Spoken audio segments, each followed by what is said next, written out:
Здравейте,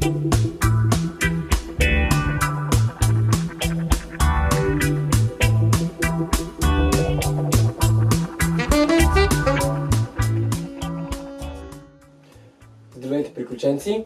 С вас отново е Марто от The Adventures Guidebook, каналът, който ви помага да навлезнете в света на екстремните спортове. През месец февруари в новите видеа ще наблегнем малко повече на фристайл сноуборда, а именно как да започнете с него, какви са първите стъпки, как безопасно да направите първите си трикове. В днешното видео ще започнем с едно много хубаво упражнение, а именно 360 по терен.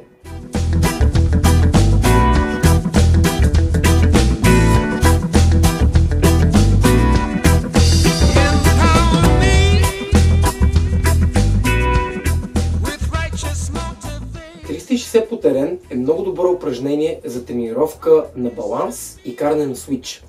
Неща, които ще ви трябват много, ако сте решили да започнете да се занимавате с фристайл сноуборда. Изпълнява се, като започнете да правите нормален завой наляво или надясно, но вместо да продължите и да направите следващия завой, вие пренасяте тежестта на задния си крак и правите завой на свич, като пренесете тежестта на другия кант. Ако сте с ляв водещ крак, започнете с завой от гръбен към лицев кант, след което пренесете тежестта на десния си крак и погледнете през дясното рамо. Направете следващия завой от лицев на гръбен кант с десен водещ крак на свич и ще се озовете отново в стартовата позиция. По този начин се получава ротация по посока на часовниковата стрелка. Когато тренирате това упражнение, не правете повече от 3 ротации в посока, защото много лесно може да ви се завие свят. На всеки 3 кръга промерите ротацията от такава в посока на часовниковата стрелка с другата противоположно на часовниковата стрелка. При изпълнение в другата посока, просто започнете упражнението с другия завой, от лицев към гръбен кант. Като след завоя прехвърлите тежестта на десния крак и направите следващия завой на свич. В този случай погледът трябва да продължи по посока на ротацията, зад лявото рамо. При десен водещ крак нещата са сходни.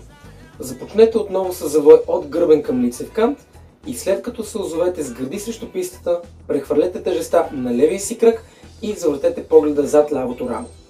Направете следващия завой на свич с водещ ляв крак и ще се озовете отново в стартовата позиция. В началото, докато свикнете, може да правите завоите бавно и внимателно и постепенно да се стараете да няма никакво накъсване между промяната на водещия крак и също така самата ротация да става все по-плавно и по-плавно.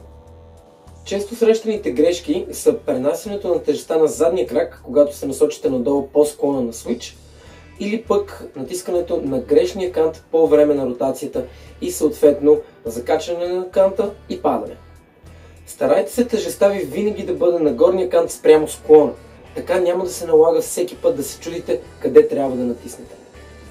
Това упражнение е страхотно за баланс и координация. И също така много ще ви помогне за карането ви на свич. Нещо, което е задължително, ако искате да започнете да правите трикове с сноуборда. Тъй като голяма част от триковете, които правиме, доста често ги кацаме с задния крак като водещ. Започнете тренировките на 360 по терен първоначално на широк и не много стръмен склон и лека по лека променяйте сложността на склона. Благодарим ви, че бяхте с нас отново и не забравяйте, че следващата сряда отново ще бъдем онлайн с новото видео за седмицата. Последвайте ни в Instagram и Facebook и също така можете да се сабскрайбнете и за канала ни в YouTube, където първи ще можете да видите всички нови видеа, които качваме. Чао, приятели, и ще се видим отново другата седмица.